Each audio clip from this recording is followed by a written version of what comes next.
દક્ષિણ ગુજરાત બાદ હવે મધ્ય ગુજરાતમાં પણ મેઘરાજાએ પોતાનું હેત વરસાવ્યું છે। યાત્રાધામ પાવાગઢમાં ધોધમાર વરસાદ વરસતા ડુંગર પર અદ્ભુત દ્રશ્યો જોવા મળી રહ્યા છે।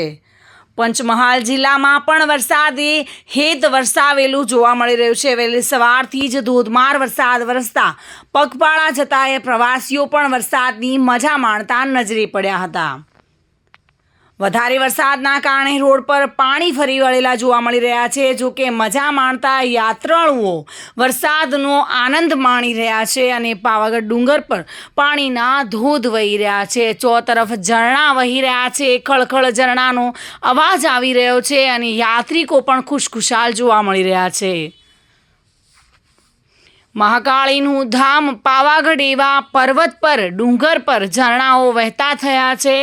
પંચમહાલ જિલ્લામાં પણ મેઘરાજાનું હેત જોવા મળી રહ્યું છે। સંજય ગોયલ સાથે bureau report, today Gujarati news.